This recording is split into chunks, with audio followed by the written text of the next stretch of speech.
I felt that if I wanted to break through the amount that I was drawing at that point of time, I had to do more. If I wanted more, what's my next step? I should equip myself with a skill that allows me to go anywhere, in any industry. If I've been asking myself the same questions all the time, I always end up at the same point. To break out, I need to ask the question I've not been asking myself and take the steps that I didn't dare to take in the past. I had no choice but to tell the world, I can't do anything anymore. It was hard because deciding to put my picture lying in the hospital bed was a big decision for me, because as somebody who has been productive for a long time and supposed to be at the peak of my career, I had to then tell myself or put it out there to the world that I may not be myself anymore. I felt like the hole was getting deeper, but it turns out that it wasn't. It was just another bump that I was facing. I had a very bad headache and I was heading off to a networking session. I had to go into the washroom and I threw up. There are a lot of things that I can just grind through. My blood pressure was at 178. Oh my God, you got kidney failure. Are you kidding me? I felt so bad because I felt, am I being lazy? There was a lot of thoughts that went into it. Am I just not good enough? Stuff like this. A lot of self-blame, a lot of self-doubt. I couldn't even concentrate. I couldn't even look at the screen. I was forced again to do things that I have never done before. During my deepest, darkest moments, instead of ruminating, why is this happening to me? I thought to myself, what's next? What can I do next to make myself feel that I'm still worth something in this world? I decided, let's follow this rhythm that I'm sensing right now and see where it takes me. Allow me to introduce my next special guest, Howie Tan. At the height of his career, Howie was diagnosed with end-stage kidney failure at 38 without a single warning sign. Months of hospitalizations halted his income and upended his life, but also sparked a profound realization.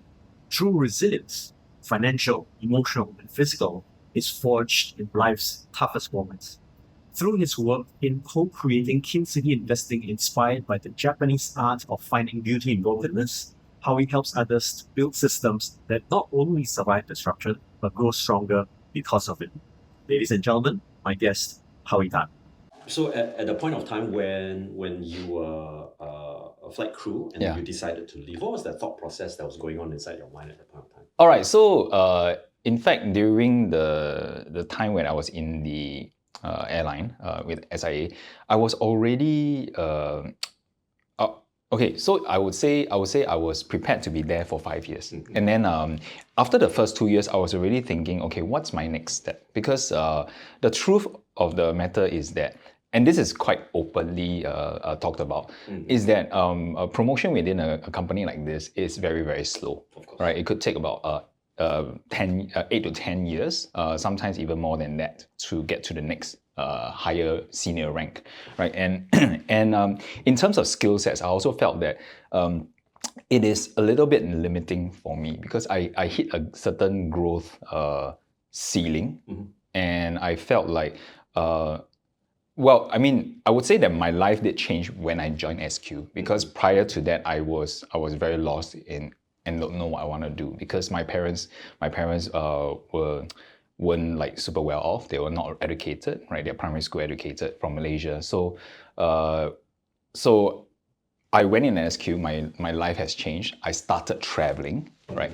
And eventually, I came to a point where I felt like, okay, I've seen the world.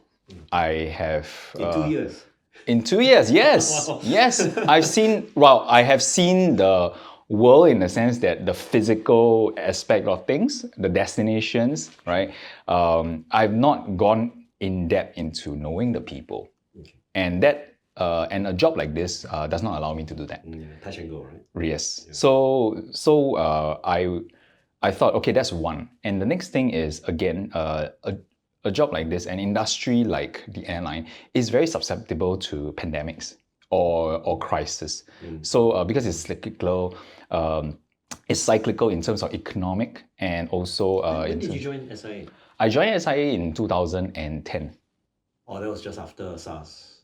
Yes, correct. So I heard stories from the seniors about what happened during that time. But it's good because they got chances to upgrade. Sure. And but again, in terms of stability of income, not as much. And at the same time, I felt that if I wanted to break through the amount that I was drawing at that point of time, I had to do more. So I thought, okay, great. If I wanted more, how can I? What's my next step? And to me, is about finding the next skill set. Right? I didn't want to go back to a corporate job. I was in a corporate job prior to that. I was in advertising for about 1 year, 1 to 2 years, and and I didn't want to go back to that because I felt that it wasn't an environment that will hone my skills in terms of making money, but rather it hones my skills in terms of or rather I was more like in the wrong environment. I was in an environment where it was a lot of paper pushing. So I felt like, okay, I wasn't growing. So in SQ, I felt like, okay, I didn't want to go back into that cycle, right? So in order to break that cycle, I thought, okay, great, I should equip myself with a skill that allows me to go anywhere in any industry that I want to. When did you come up with this idea, like a choice of skills in order to open up your freedom? When did I? Well, I was actually just exploring, and I felt like, what were the question I had was, what were the questions I wasn't asking myself in that point of time in the past? Because if I've been asking myself the same questions all the time, I always end up at the same point. So I thought, well, maybe to break out, I need to ask the question I've not been asking myself and take the steps that I didn't dare to take in the past. That's a very good way of thinking about it, to ask yourself the question that you never ask yourself, because if you keep asking yourself the same question, you'll always be where you are, right? Yes. Which is a fascinating nugget there.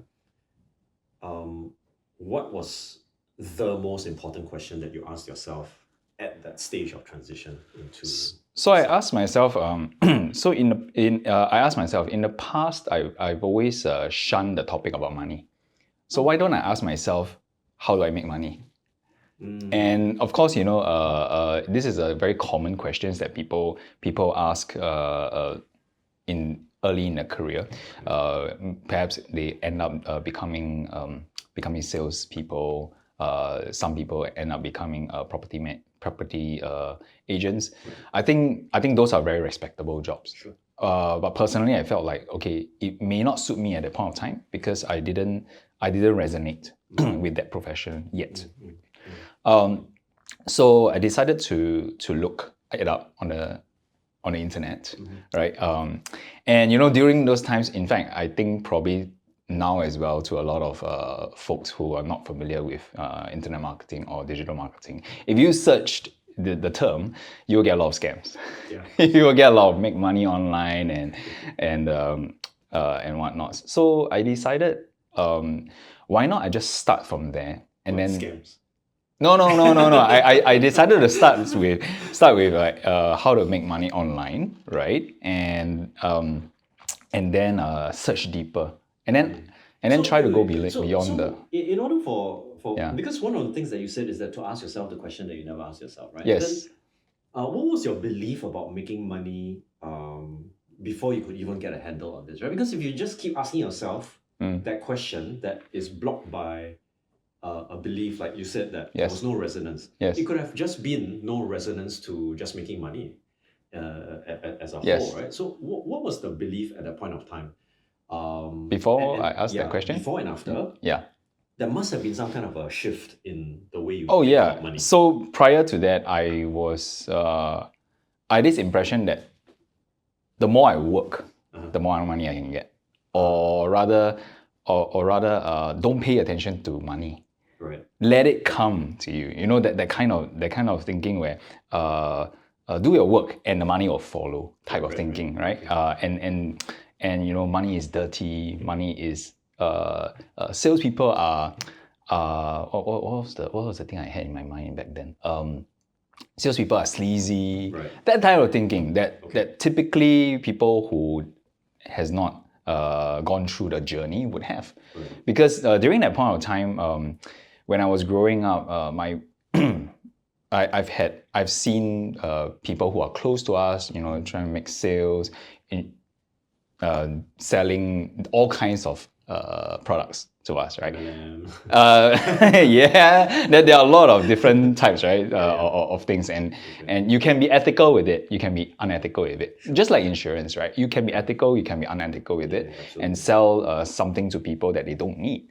So the people who came to my family and sold to my parents, they sold them things that they don't need, and at the same time, well, and these happen to be people who are related to us as well. So I felt like, hey, I don't want to be in their shoes. I don't want to be in a point where I'd be selling to my own kin or my friends. Well, I mean, I think right now I do sell to some of my friends, but I make it. I do it in a very different way now. Sure. Yeah. I also feel that, especially on this topic on selling, I resonate completely. I also used to have this belief that selling is difficult, selling is pushing things down people's throats, that kind of thing. But over the course of time, I've also come across some really good salespeople. I've also come across some really good people who they don't even appear salesy. There's something different about them. I wanted to dive into the aspect of belief because I feel that is one of the least clearly talked about areas. Yeah. Especially with concepts surrounding the belief about money, about relationships, about their own transformation. In this case, beliefs about making more money. Sure. You ended up eventually transiting. Was that the right move? Because going to e-commerce, internet marketing, how did you feel about that through that journey? Yeah, wow, this is bringing back a lot of memories for me. Okay, so during that point of time when I searched deeper, I made friends with people who are actually doing this, and that's where I realized that this is real, and also I started asking the right questions. Along the way, at first you start off asking the wrong questions, and then you start asking the right questions. Like, what sort of skills, from how do I make money into what kind of skills do I need to translate to those? And more specific questions as to, okay, from there, what are the different skills that entail this whole journey of digital marketing? And what are the pathway that will suit you, and what are the pathway that will not suit you? So I started exploring, and I started little projects on the side, right? Building blogs, building advertisements, whatsoever. I made my first dollar, right? I still remember it was $7, and I, that kind of. I'm sure those who are online marketers and are watching this, they would understand the feeling. When you first make your dollar, you're like, holy shit, this actually works. Yeah, right. So how do I cash this? Yeah. Right, right. So that's that was that feeling, right? And that was eons ago, right? So I started asking more questions. Okay, how do I get more of this? How do I go further into this? And I realized that there's so much more depth into this than I thought. So perhaps it is just something that resonated with me, and hence I thought it would be something that I could go further down into. And the chance came when somebody that was very experienced in the industry announced that he was looking for an apprentice, right? And somebody looking for people to train as leaders. And these people will be put to the grill, and they will be tested and given a whole lot of skills, right, to sort of develop. And this, I thought to myself, it would be something that I could do, because I'm someone who, I may not have straight A's in my school, but if you ask me to equip myself with, if you ask me to go through a fire grill, I can. So I thought, okay, why not take this opportunity? It is a gamble, right? Because because I prior experience. no prior experience, and I'm moving into this, right? I could fail the probation and I have to look for another job again. So I thought, okay, what's the worst that could happen? The worst could happen, perhaps I have to feel embarrassed and go back to the previous job, or I may try to find another job after that. So that time I was just married as well, and I thought of course, I spoke to the people who mattered to me. I spoke to my wife and my parents, and they said, okay, why don't you try it, right? Did you give yourself a deadline? At that point of time, not really. No. It So just go for it was more exploratory. Okay. Yeah. So I know I should, and perhaps in the back of my mind, I may have like a kind of a few years time frame. But again, I felt that if I set that kind of time frame and it came to that point, I may give up before I'm ready. So perhaps instead of doing that, why not explore and see where it leads? Okay. And apparently it worked out, because going in with that kind of mindset allowed me to be open to taking up any sort of task that might seem different from what I expected, but it all accumulated into what I needed to eventually do very well in my career. Tell me a little bit about that, because I can't remember whether that's still on your LinkedIn profile. Yeah. But something like 30 million in revenue earned, that kind of stuff, right? So what would you say were your highlights of the achievements that you had through the years? Okay. Well, yeah. So the thing I mentioned the most was I think was 3 million a month. Well, essentially I can't remember the exact words over there, because for someone who feels that money isn't important, of course. No. Because it's it's been a while now, and at the same time, after my health thing, after 2 years, I've not really looked back at my stuff anymore. But it was a 20x returns, right? It was a 20x. The company went from a 15-man operation to a 50-man operation. So that was something that was super transformative, right? I was at the forefront, in the trenches, executing and designing strategies alongside with the CEO, right? And also at the same time, I was making certain. Well, of course, the CEO did a lot of strategizing and opened up a lot of doors. I did a lot of the groundwork to make things happen, right? So I felt that it was I couldn't have done it without them, for sure. I couldn't have done it without the entire team.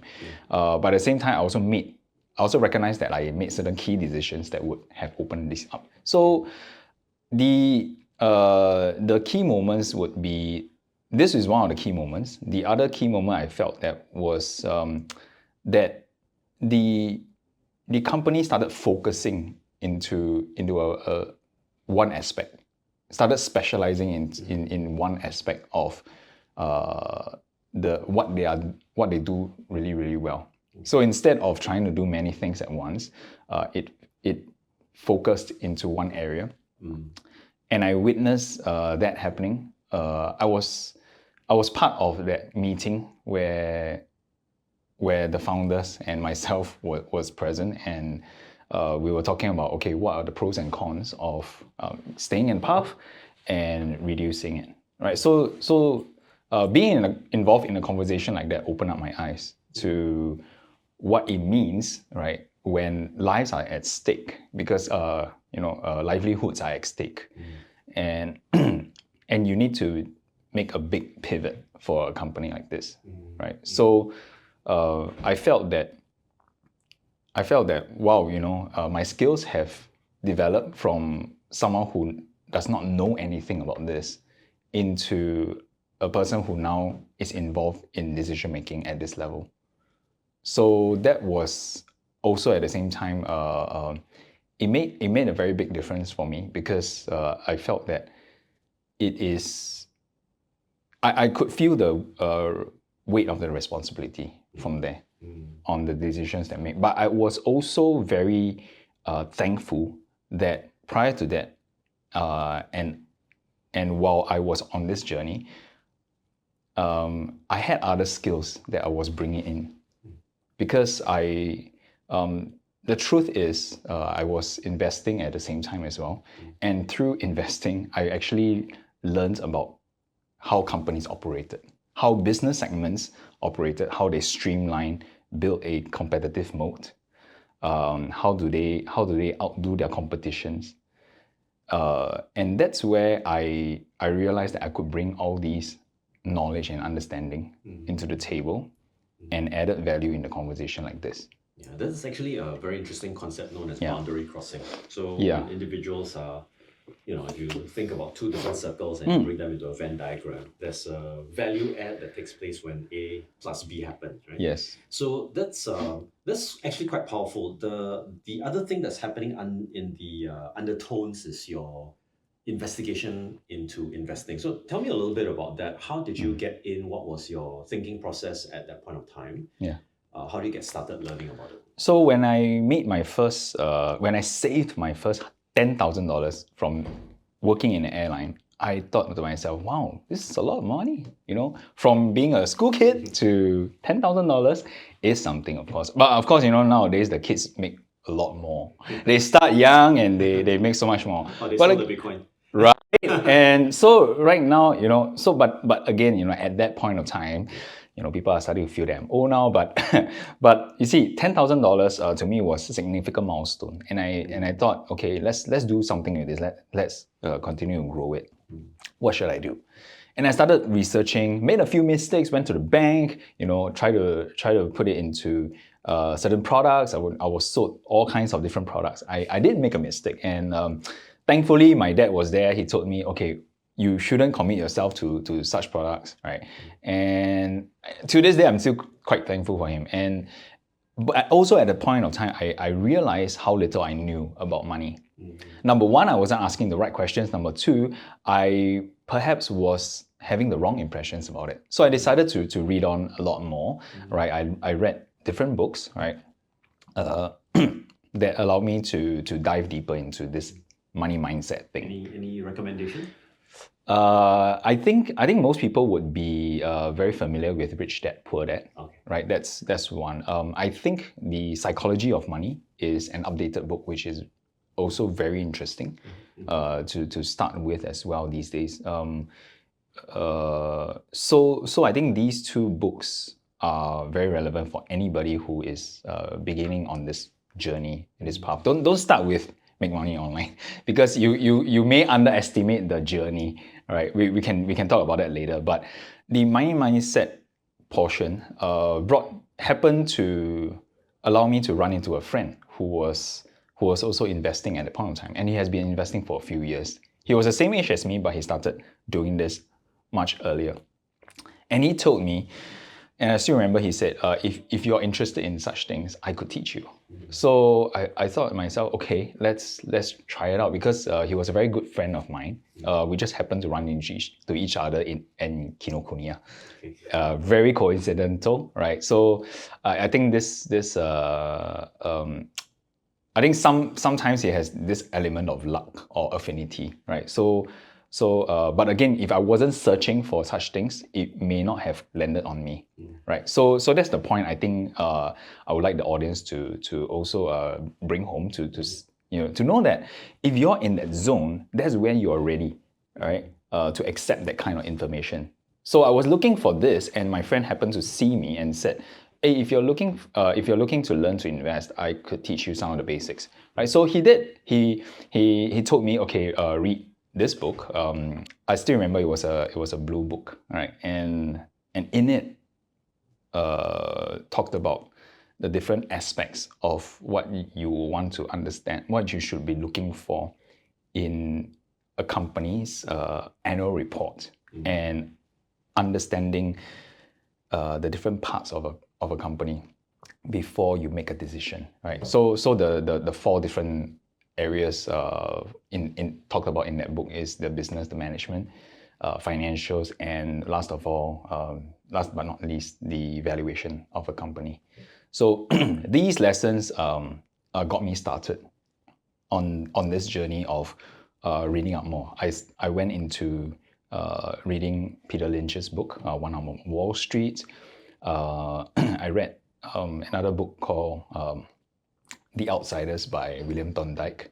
It is a book about companies whose CEOs are not working within the companies, but they take themselves out of the company to think ahead, in a sense where they start thinking like an outsider instead of being entrenched in what's already been built. They start looking for things that could develop their business further. So there's this story where they started to build their clientele in the rural areas, right? And by the time that the competitors caught up with them, the big boys caught up with them, they were already so deeply entrenched in the rural areas. So no competition could come in and take over them. So that was one of my lessons in competitive mode. So that's how I got started, and with my friends, to bounce ideas off, and also at the start to clarify things with, right? I think that helped me a lot in that journey. And so I started with Singapore stock market, and then went into the regional, like Malaysia, Thailand stock market, and I realized that along the journey, having people with the same mindset helped a lot. So being in a community, we masterminded as a group, with people who had the same knowledge, not asking you what stocks to buy, but rather really going deep into knowing why is this an interesting company to look at, and why we should be interested in the stock, right? So with that knowledge and that direction, I decided that this was an interesting thing for me to go further into. And along the way, even when I was flying, I was reading all these things, just updating myself, and that's how I thought, at that point of time, I thought, hey, why not I start talking about this? And we started a blog. So myself and that friend started a blog, and that's where my digital marketing journey started, because I started researching about how to build a blog, what are the skills, how do I sell a small little product where people will buy. At that point of time, selling something digital was totally out of this world to me, like making money from nothing. Like what's this concept about? And now I'm telling people that, and they're saying, wow, you're so smart, but I kind of like chuckle and just because I'm not mocking them, but it also reminds me of the time where once upon a time I had that moment as well. That and by the time I made my first $7, I felt that I need to go further into this. So created a $7 ebook, right, on how to analyze companies in 5 minutes, and then we sold our friend's product as an affiliate, so we got a certain like commission to it and stuff like that. So it sort of like built up a mini funnel in that sense, right? And there was so much more that I felt like, hey, this is very interesting to me. So that's where the interest of business, the interest of investing, started to also expand into an interest in business as well, because of how I have understood so much about listed companies. I became interested in how I could apply it to myself and also impact another company in that way. And when I remember when I joined the company after SQ, I told the founder, my then boss, that I'm here to make you rich so that I will be successful as well. And and that's how I aligned myself with his success.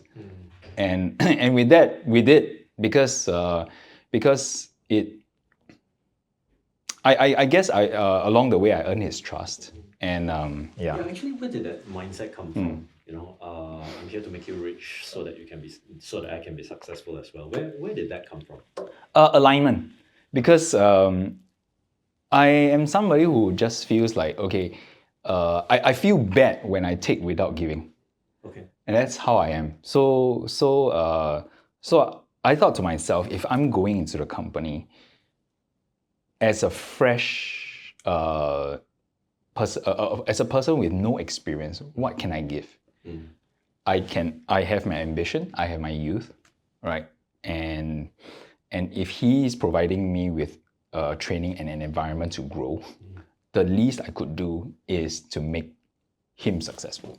Right. And No, I think this is very also another very powerful lesson, because a lot of people are stuck believing that their bosses are responsible for their own comforts, and their own level of growth. But what you're saying is almost counterintuitive, right? Although we know that it works. Right. There is this component when you talk about you're reading the books, you're studying about investing and so on, and you're also reading annual reports of companies. Yes. Right? What is your learning approach? How do you absorb information, and what drives you to want to read up so much?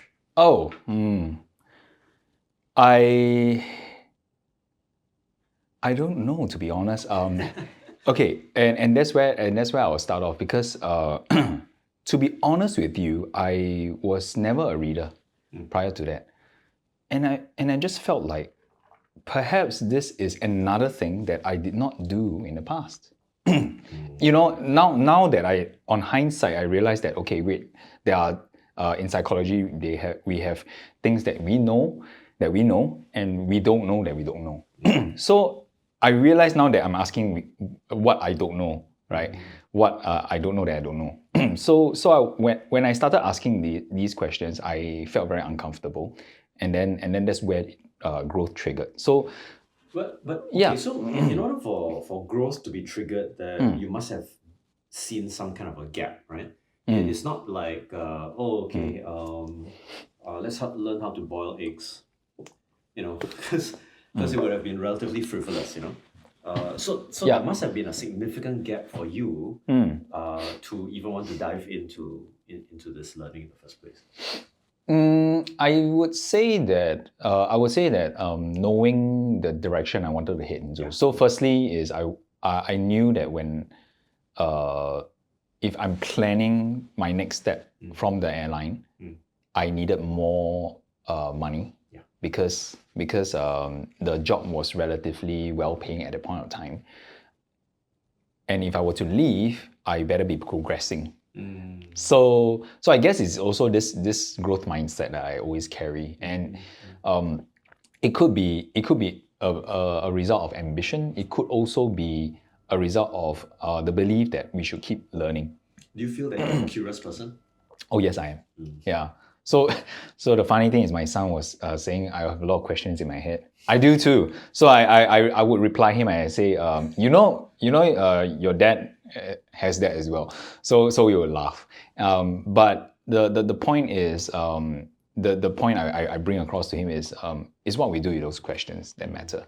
So I try my best to use that as a strength for myself to learn, to dig deeper, and that's how I learned investing. Because when I look at a company, I have a lot of questions about it, and I started realizing that I could see a lot of loopholes in things. So I decided to go deeper, and that's why I found out that, okay, if I go deeper into the financials or deeper into the other publications, or nowadays we have YouTube as well.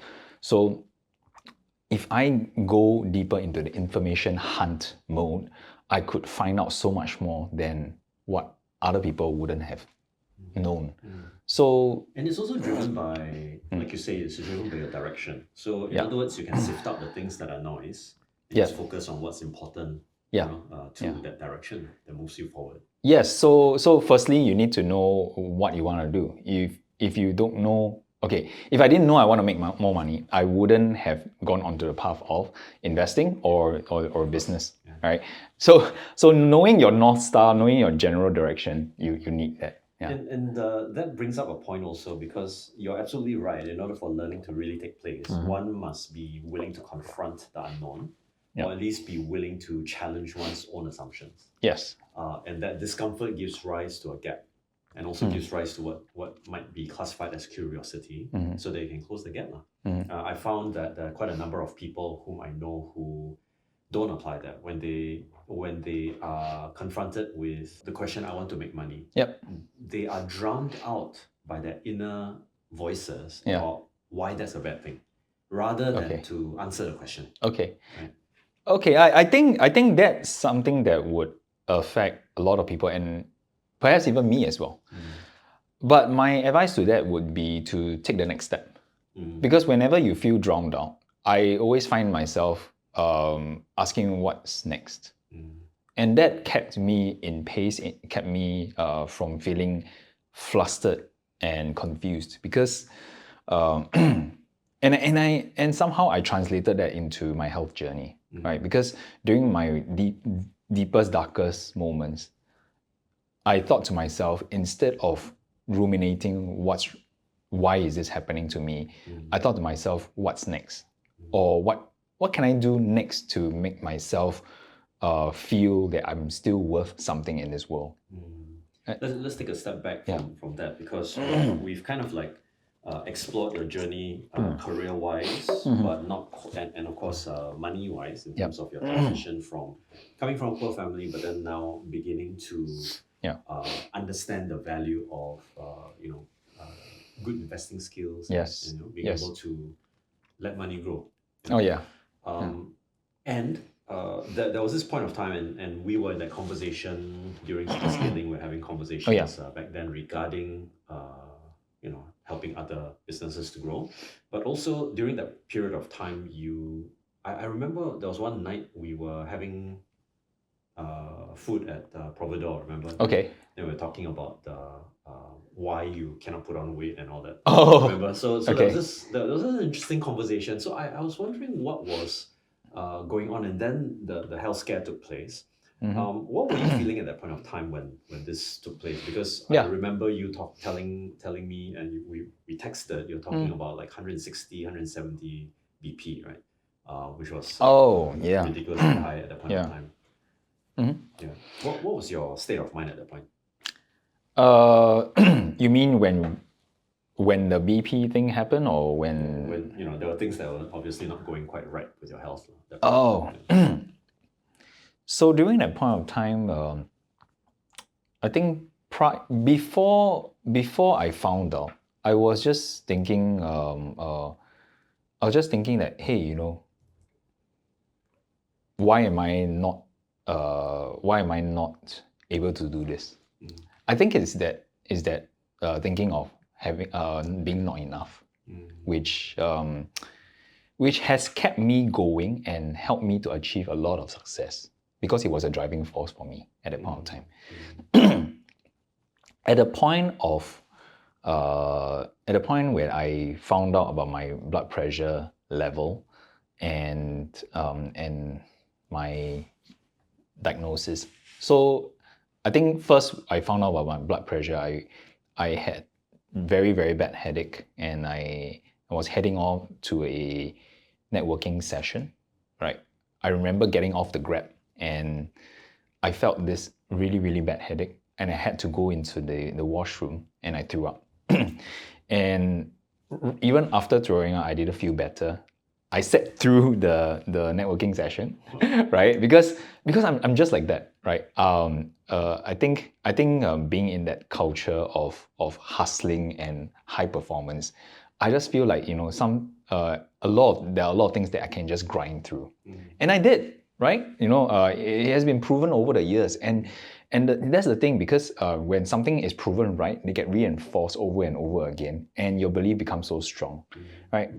And by the time I went to the clinic after that, and found out that my blood pressure was at 178 versus a normal person who is about 120, 130 systolic. It was a shock to me, because at 38 years old, I did not expect such kind of health problems, especially because I was going to the gym. I was relatively active in terms of being out and about. I was No signs, right? No signs. Yeah. I was not eating unhealthily. Just a very normal diet, but at the same time, my wife makes sure that I get enough nutrition as well. So I avoid fried foods and overly sweet stuff as well. So it was kind of confusing to me what was happening, right? I remember questioning the doctor, is this cancer or something? And he said, it doesn't seem like cancer because it wouldn't manifest in this way. So but at the same time, that doctor did not was not able to diagnose me. So I went to a total of 3 different GPs, and finally the third one said, okay, I just had this patient who had kidney failure, right? She came in with similar symptoms. I did a blood test and then found out that she has kidney failure. So let's just play safe. I'm not saying that you will have it, we'll just play safe and then do a blood test for you. And lo and behold, when I went to get the results, he said, oh my God, you got kidney failure. I still remember this was his words. I was shocked. I thought he was joking with me because he was a very jovial doctor. I mean, I still see him till this day. So I said, "Are you kidding me?" He showed me, like, you look at these ones that have the asterisk marks. These are the markers that show that you have kidney failure, and he explained to me the data.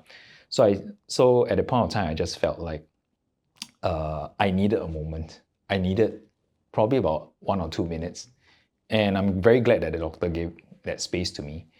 And I know that the next step, and again, it went back to what's next, right? Just asked the doctor, okay, what should I do next? And also, I also asked him, will I die? He said, in this day and age, you don't die from kidney failure. Right, but life is going to change a lot, and it did.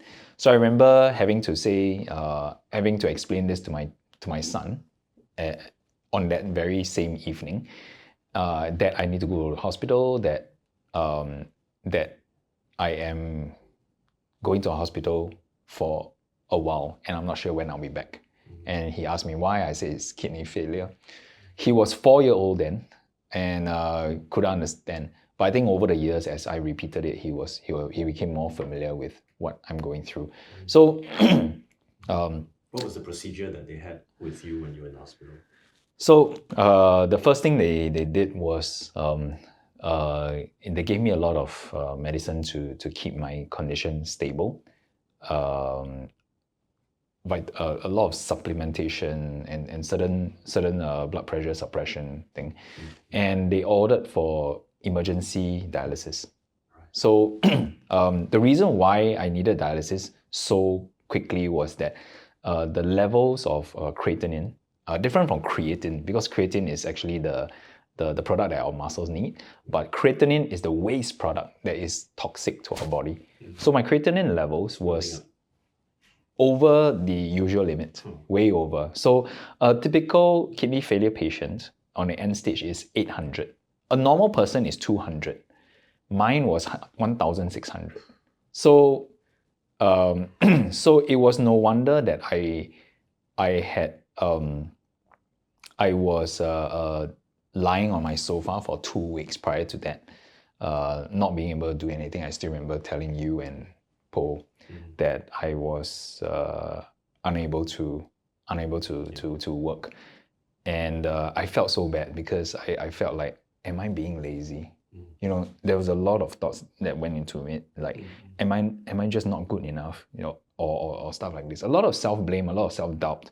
And I just felt like I did not even question about my health at the point of time. But when this happened, I just remembered that it was time to handle this, and they gave me the emergency dialysis to clear out these toxicity. Throughout the entire time, I was only awake every now and then, and I don't think I had the time to think of much things, to be honest. The first few days was kind of a blur, just looking at the nurses come in and out of the hospital, passing me my medicine and just kind of like naming them. I tried to remember, but I can tell you my cognitive function was not even available at the point of time. That's how bad it was. I had very serious brain fog.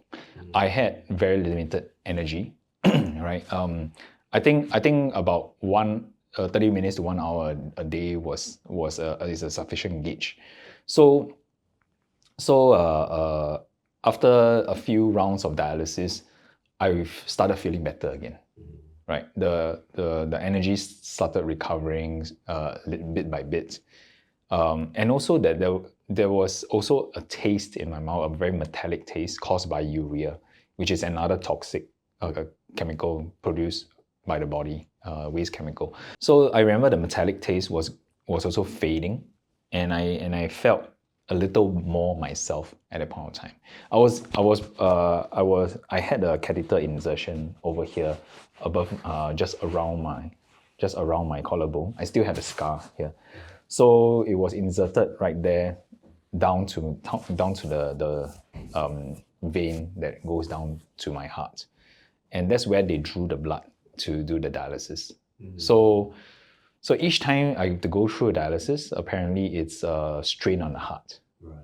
So throughout the entire process, I cannot walk around, I cannot move. So when I had time, I decided like, okay, let's keep my mind active. Because if I did nothing, I may start spiraling into negativity. So being aware of that, I decided to try to do something. But again, at first, I couldn't do anything. I was just, I couldn't even concentrate. I couldn't even look at the screen. So during that point of time, I was forced again to do things that I have never done before. That is to stay still and lie still and trust that I will not fade into negativity. And then I realized that when I was at that point of time, and in that frame of mind, I needed to relax and trust that things will fall into place. And that's something I had never done before, trusting.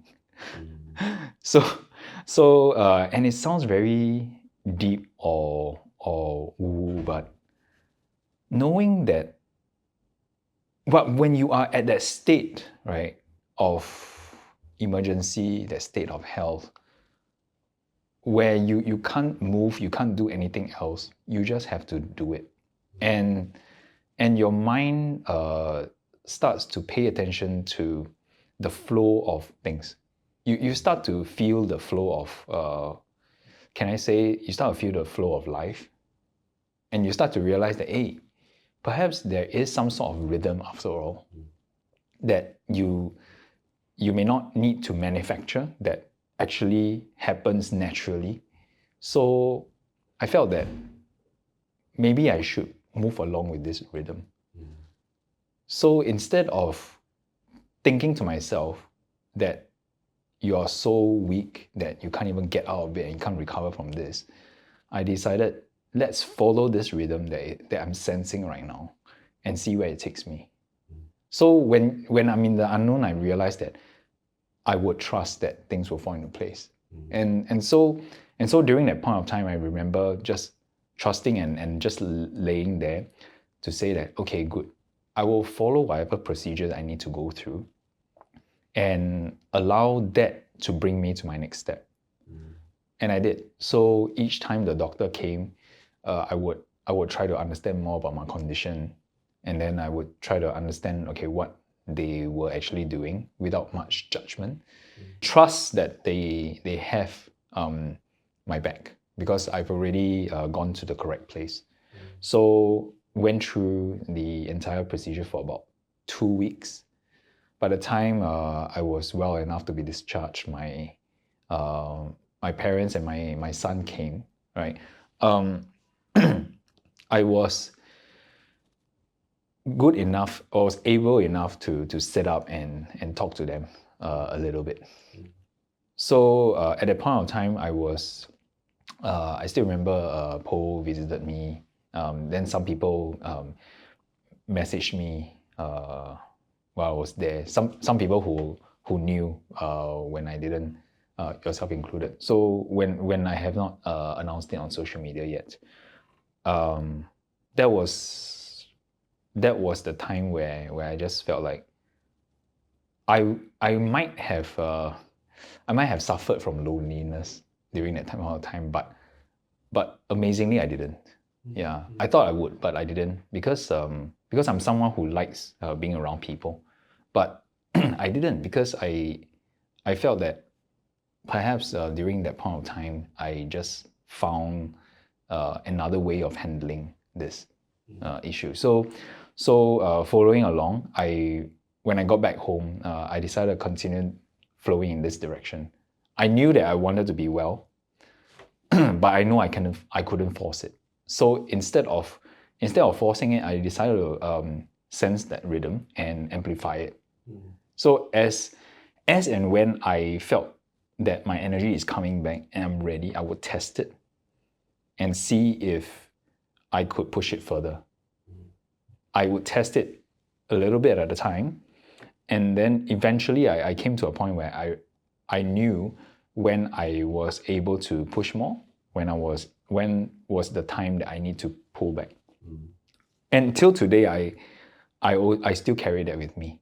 Like I would call up or message my co-founder and say that it's time for me to rest. I won't be able to push this further, and I will leave it as that. Because in the past, I will feel like I may be judged if I were to do that. But now I feel like, okay, it's time to draw a line and then trust that people will understand, right? And that's how I worked during that point of time. When I could, I would write, and writing allowed me to translate the suffering into purpose. And funny thing is that I did not view it as suffering because I think because writing it had allowed me to view it just like I was a third party. That allowed me to take myself away from it and just kind of like share it as sort of like a narrator of my life. Did it feel like you were temporarily relieved of some pressures when you were doing that? Yes, a lot. In fact, I felt like I'm no longer focused on myself. Right. Well, I mean, I was writing about myself. It's kind of paradoxical because I was writing about myself, but as a third party. Sure. So I was taken out of my physical self and just observing it as an observer, and just and asking myself that question: if I were to share this in social media, how can I make it in such a way that it will not be an emotional dump? Why did you focus on that? Because I think it's very unfair if a reader reads my writing and walks away feeling sad. Because I feel that I'm not feeling sad about myself. I don't want someone else to be feeling sad for me. So I thought, why not turn it into a lesson instead? And each time I write, I turn it into another lesson, right, for the person and also for myself. And somehow that helped a lot because each one of these mini lessons allowed me to realize that, hey, it's not so bad. Just like what you said, or just like what I mentioned earlier about finding the rhythm. I wrote about it, and And I realized that, hey, this is what I was doing. I just didn't have a label on it. And labeling it allowed me to be more conscious of it, allow me to then be able to tap on it again if I ever felt lost. So how would you recognize this rhythm? Is it an internal voice, the level of energy that you have? What is it? there is I would say there is some sort of energetic feeling.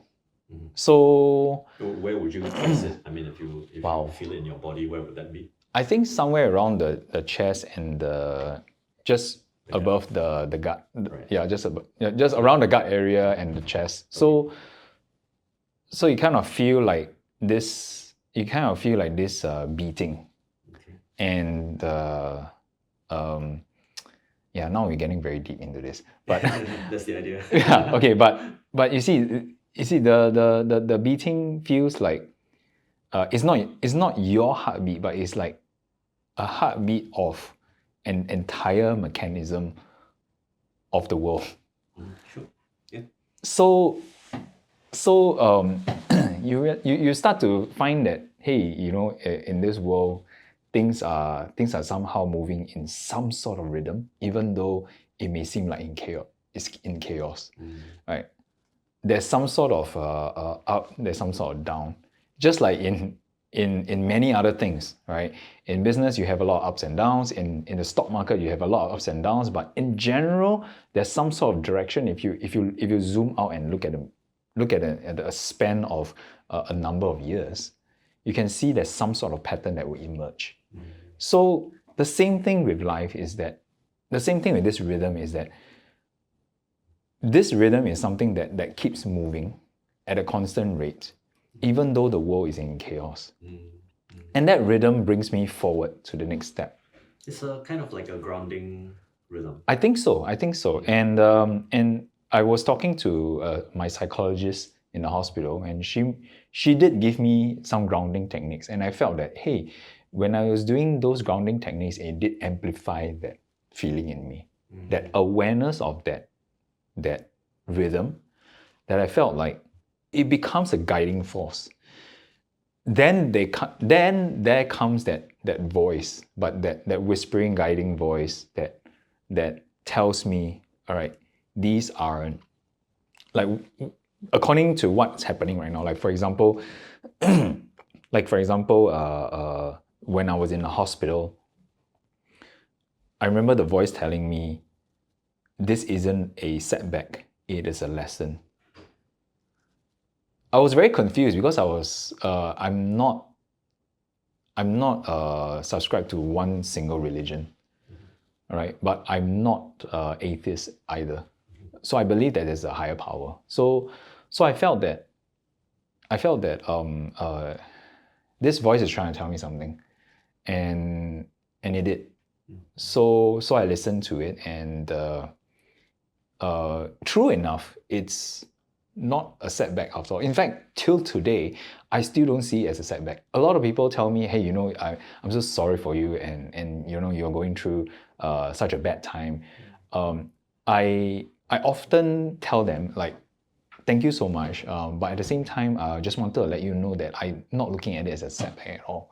Not because I'm trying to be positive, but it is more like, I felt that this has happened to me for a reason. It's given you some new purpose and opportunities, I guess. Yes, and I think if this did not happen to me, I wouldn't be viewing things in this way. Like prior to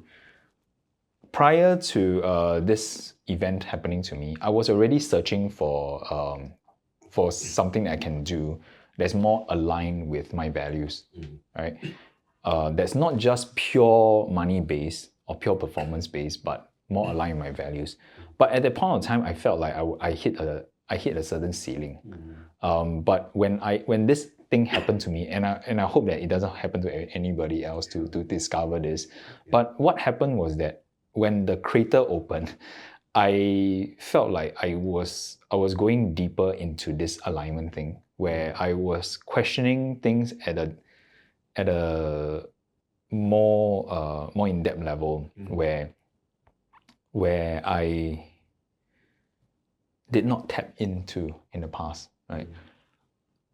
I Yeah. totally resonate with that. Yeah. It's I guess for the listeners in the audience, the key is no longer just about the doing, Yeah. because that's what happened before. Oh, what do I do? What have I not yet done? What have I not yet asked myself? Yes. Those are the doings and the behaviors. Mm. And as we progress, we end up in a situation where doing more will never help, Yeah. but doing less is even worse. Yes. You know, Yes. that's why you end up doing your writing and your journaling Yes. and all that kind of thing. Yeah. And it makes it such that the transformation is finding that, I hate to use the word balance, but I guess that's the best word to use right now, to weave in mindfulness, which is actually what you are doing. A lot of people underestimate or don't know how to Yes. use mindfulness effectively. Yes. I think it's become too much of a buzzword. Yeah. And Yeah. you know, sometimes people get turned off by buzzwords, right? So they just discard it. Yeah. You throw the Yeah. baby out with the bathwater. Yeah. In your case, it also sounds like there is this, you know, the purpose of becoming more somatically inclined and to connect within the body is so that we also listen to the collective self. Yeah. So the collective self is not just the brain, it is the gut. And I won't be surprised that, by the way, the centers of consciousness are not just in the brain, right? Because there are sensory neurites in the heart where there is this rhythm, as it might be, right?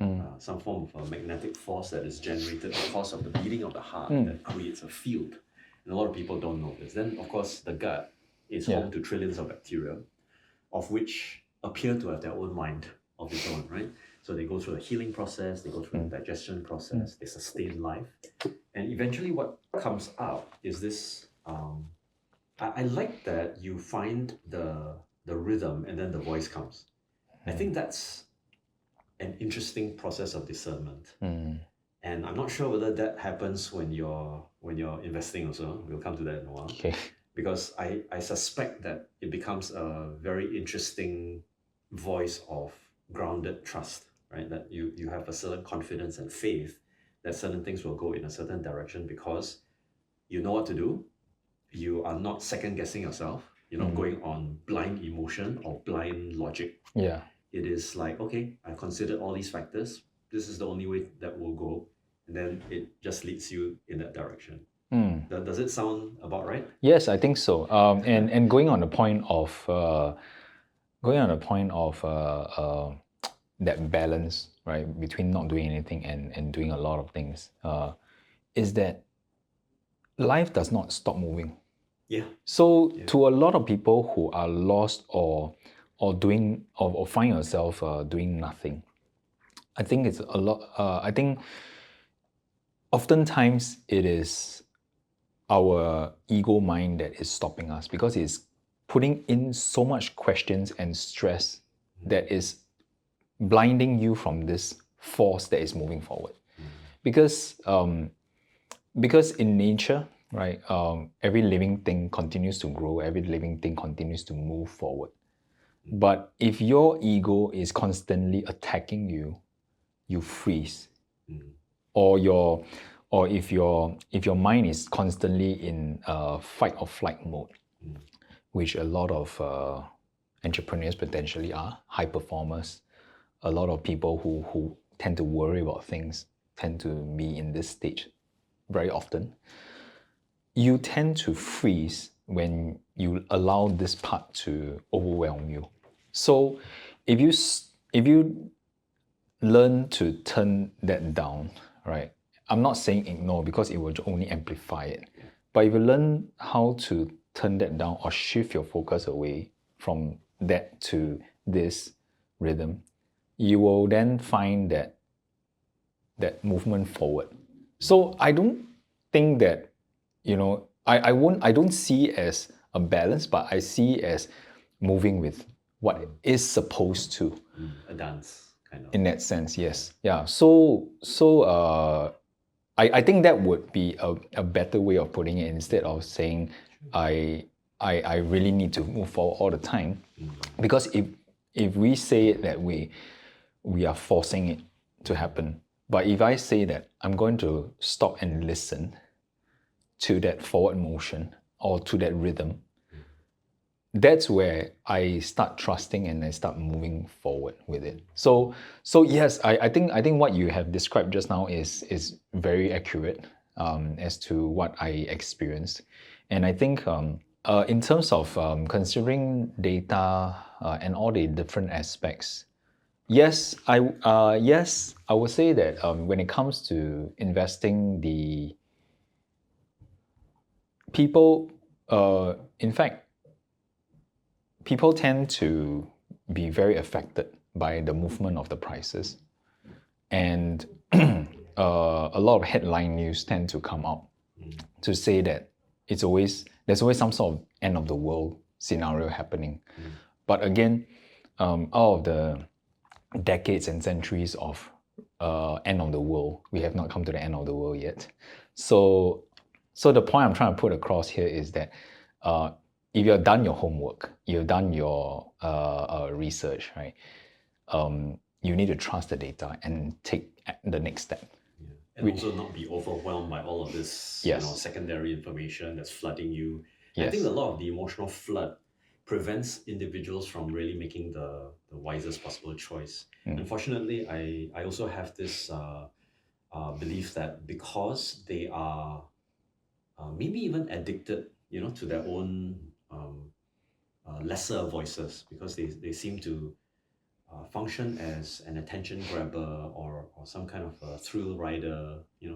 It's no longer just about the fact that the voice isn't functional. It's actually quite a dysfunctional emotion. Not that we disregard it, as you mentioned. In psychotherapy, one of the things that I typically do is get awareness and acceptance first, right? Awareness, acceptance. And acceptance allows an individual to then create adaptive emotions. So that I know what's happening now, then I can adapt to it. Whether it's because it's possible for you to freak out and get very angry or to blame other people. Right. But those who are functional, they lean into other kinds of resourceful states like calmness. In your case, probably a state of calm and just working with what's going on there. Yeah.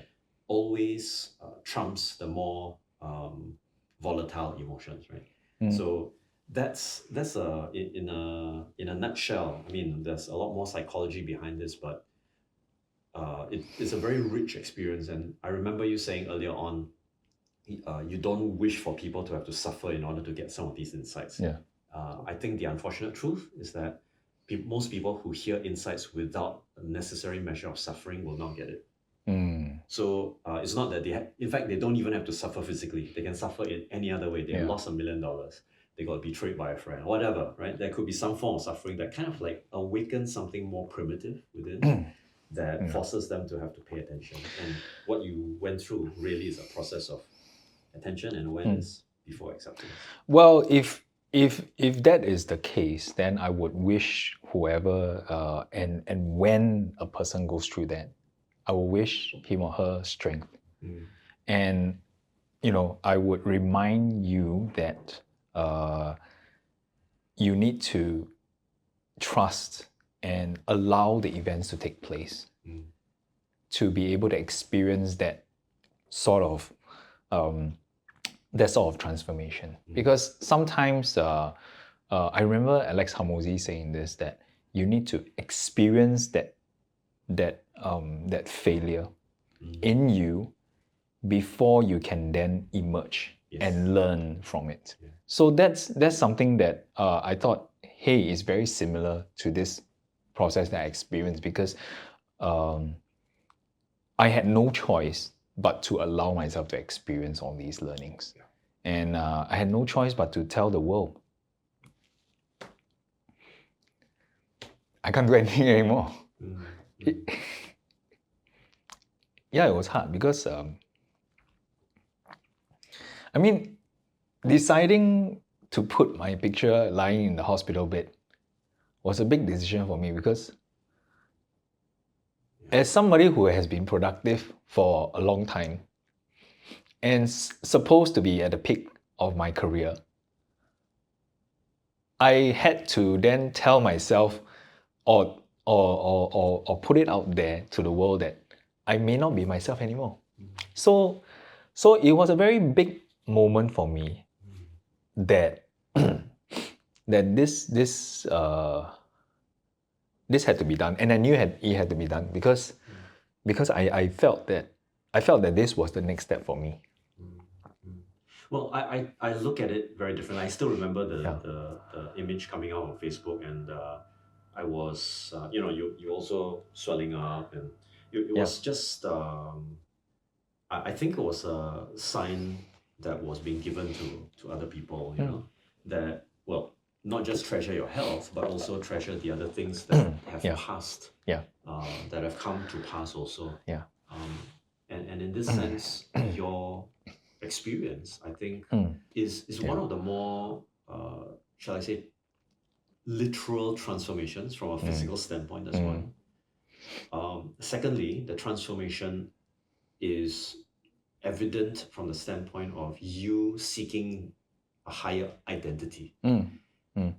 So it's true that the old version of you no longer exists, but that's precisely what happened. And I suppose maybe that's the reason why you called it Kintsugi investing. Yeah, because Kintsugi is the Japanese art of stitching the old pottery back together with gold, right? So the end result is something that is even better than what used to be. Yeah, absolutely. Yeah, and I think that's very powerful. Wherever in the world you are, whatever profession you are in. Yeah. I have a twist on Kintsugi because I feel that it should be kind of like a spot to look out for other potential fractures, whether intended or not. That's why you say you keep pushing, right? Because the end state is, you healed it, but you're going to break it again some other time in the future, right? Either intentionally or not. But if the healing factor is faster than the breaking factor, then we will end up with a gold plate. So if you, that's a good one. Yeah. So if you continue looking for the fractures, you can repair it before it breaks. Yeah. I think that's a very good analogy. Or even if you break, you know that you trust that it is a function of time and the right processes that will just move you forward. Yep. Right? In a more effective way. Yeah, it is. And I would like to highlight that the sharing I did just now was really to tell the audience what was going through in my mind before that got out there, because yes, well, it got out there, and I think a lot of people also told me that it inspired them a lot. I also felt that this part is unspoken, but also is something that a person will go through during a time of crisis. But it's also what allowed me to find that strength, allowed me to make that transformation on myself. Because if you're focused on creating that social post, you will not experience that transformation. Or if you're focused on becoming triumphant, you may experience some changes, but it would be a very external based type of change where it may break again. It's just like if you repair that pottery with an ad hoc stitches or just simply using tape or plaster to try to stitch things back without the actual in-depth type of repairs, it will break apart sooner or later. So the whole idea of understanding that this is going to be that journey that's going to take place, and how I did that to allow for that transformation to take place. I think that hopefully helps somebody who is listening to it. Perhaps they might experience it differently, but this is one way that has happened, and it tends to get really tough before it tends to get darkest before dawn. It got really, really tough before I saw the light. It happened many times. Sometimes I felt like as if things are getting deeper. I felt like the hole was getting deeper, but it turns out that it wasn't. It was just another bump that I was facing. It was perhaps another little obstacle I need to jump over, right? And translating that into entrepreneurship, there are always a lot of things that you experience and you feel like is the world is coming to an end, right? And there's always this saying that things are not there's this saying that things are not as bad as it seems, right? It's been thrown around a lot, but at the same time, I find that it applies in this sense as well. When it comes to health, when you will hit a bottom where you realize that you will not go any further, and that's where like every little additional thing that happened no longer scares you. So so that's where you find that okay, the next moment is up, right? Is development, is moving forward. So yeah, a lot of moving averages. yeah. That's a lot. Yeah. But yeah, I mean, this has been fantastic. I think the conversation somehow led us to investigate more about identity, more so than just entrepreneurship or trading. And I think it speaks to the heart of every individual, professional, entrepreneur, whomever who's trying to get ahead, but also sometimes feels that there's this invisible barrier that's preventing them from moving ahead.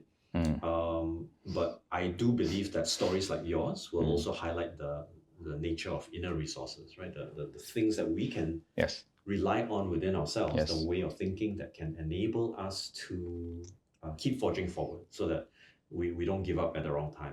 It's said that many successful entrepreneurs may have started becoming millionaires at 18, 17, 16, whatever, but there are many more who've achieved wisdom and then did it past the 60s. And I'm pretty sure that others will be able to find similar parallels in relationships, in their life, in their own sense of identity and self-mastery. Yeah. So I want to thank you for being real on this podcast. Thank you. It's great because it's an inaugural one. So you also come out first. Where can people find you? Oh, okay. They can find me on LinkedIn. So linkedin.com/in/the Howie Tan. Or you just search Howie Tan, see my face, and you can add me there, right? So, well, I think it might eventually warrant a second session sometime down the road. Sure. I think it'll be Happy to fun do to talk about a few other things that we missed out, but we didn't have quite enough time for. But thank you very much, Howie. And Thank you, Stuart. This has been a wonderful conversation. Okay, pleasure. Appreciate you. All right. Right. Right.